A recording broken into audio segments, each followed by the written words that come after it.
Mheshimiwa mkuu wa sekta ya Nganja, jambo. Jambo. Kwa sasa unapatikana hapa Kasaba na kuna baadhi ya vitu ambavyo vinakuja kwa ajili ya kuwapa wale ambao ni wahanga, kama vile kuwapa pole. Kwa upande wako ni kipi ambacho unachapungia kutokana na msaada huu? Nitaexprime joie yangu kwa serikali yangu ya nchi ya Kongo ya Kidemokrasia, hususan kwake rais wetu Felix Tshisekedi Tshilombo Antoine ambaye halali, na kuweza kukumbuka hata watu ambao wanapatikana nyuma, nasema nyuma, kwenye vijiji na vitongoji vya nchi ya Kongo ya Kidemokrasia. Sababu Kasaba ni moja kati ya vijiji, au Yungu ni moja kati ya vijiji ambavyo vinapatikana ndani ya nchi ya Kongo ya Kidemokrasia. Tulikuwa hatutegemei kupata viongozi ambao wanaweza kuja kuwa pamoja nasi kutokana na majanga ambayo tumeweza kukumbana nayo hapa. Na hivyo kutokana na misaada hii yote ambayo mnashuhudia nyinyi journalist, kwa kweli huu ni msaada sasa wa tatu. Sababu msaada wa kwanza ulikuja na vice gouverneur wa province pamoja na wa député provinciaux na president wa assemblée provinciale yetu ya Sud Kivu, na msaada wa pili ulikuwa kipesa ambao gouverneur mwenyewe professeur Jean-Jacques Purusi ambaye aliweza kuachia waanga aswa le vrai victime ya hii catastrophe naturelle ambayo ilipitika hapa Kasaba, na hivyo kuwaletea kitita cha pesa cha milioni 4 na tukawapa. Na leo hii tunaenda kushuhudia msaada wa tatu wa serikali wa mabati, unga na kadhalika. Kwa kweli naendelea kutoa shukrani zangu sana na kupongeza serikali yetu ya Kongo ya Kongo, na kusema kwamba majanga kama na haya huwa yanapitika maeneo tofauti. Ina maana leo hii ni kwangu Kasaba, kesho itakuwa kwa wengine. Roho ambayo rais anayo aendelee nayo. Hiyo inaonyesha kwamba yuko bega kwa bega na raia wakati wote wa matatizo. Na labda kuna baadhi ya raia ambao wanasema kwamba wao ni waanga lakini hawakuweza kupata msaada huu. Kunakuwa watu ambao wanakuwa na waandika wale ambao si walengwa. Wewe kama vile mkuu wa sekta Nganja, una kipi cha kuongea kutokana na swala hili? Ndio, makaa ya vile haiwezi weza kujitokeza, sababu hauwezi weza kuridhisha watu wote. Lakini wale walengwa halisi kabisa wameandikwa. Mimi sikutoka Lubonja kuja hapa Kasaba juu ya kufanya michezo. Nimekuja hapa kubaki na raia yangu kutokana na matatizo. Ina maana kwamba ikiwa kuna mlengwa ambaye aliweza kuachwa au kuorozeshwa kabisa, niko mbioni sana kwa kuweza kumjaza. Na ikiwa si mlengwa, mimi si mjaji, sababu kuna walengwa ambao wanatakika kupata msaada, na wale wengine ambao waliweza kupokea zile familia ambazo zilikumbwa na haya matatizo. Kuna baadhi ya familia ambazo tumeorozesha pamoja na chef de village na kapita. Ina maana hakuna lolote lile ambalo mimi kama vile chef de secteur nimelifanya bila kuweza kuwa pamoja na chef de village, kapita, société civile na kamati ambayo iko hapa, sababu tuliweza kusimamisha kamati hapa ili kuweza kutonesha walengwa halisi ni wanani.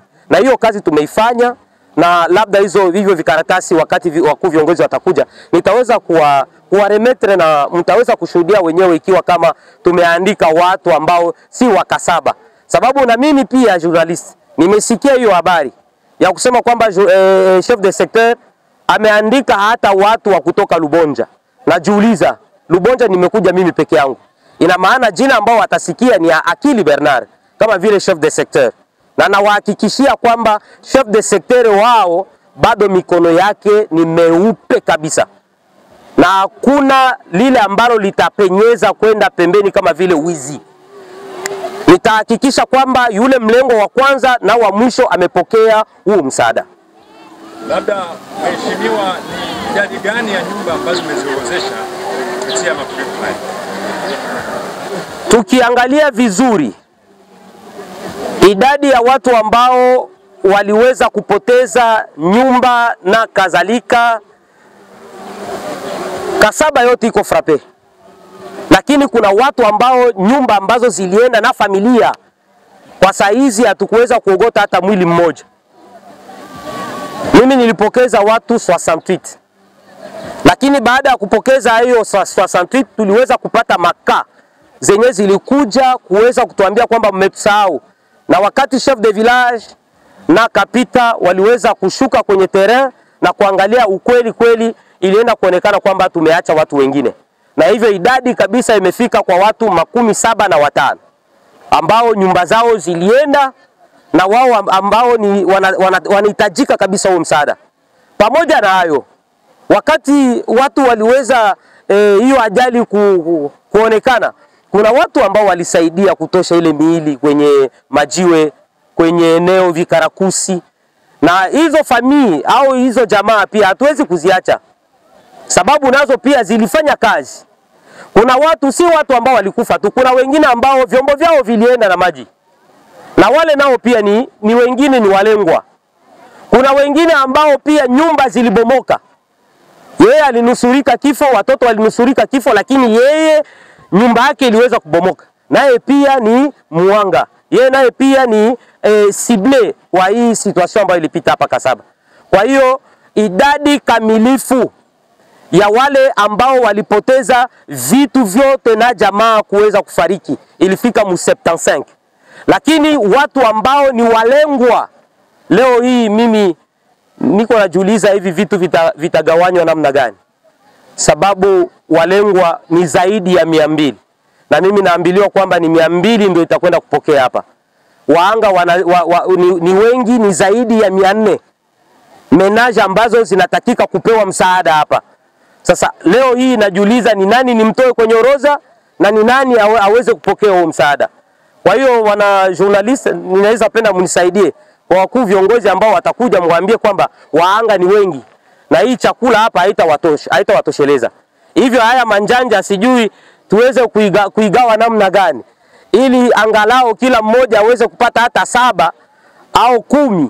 Na leo hii nimepata idadi ya kusema kwamba ni 1200 za bati ambazo zimefika hapa.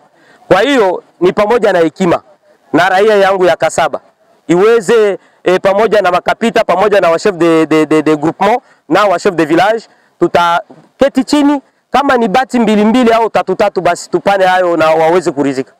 Akil Bernard, chef wa sekta ya Nganja, tunakushukuru. Asante, ni mimi ambaye nawashukuru zaidi wa journalist.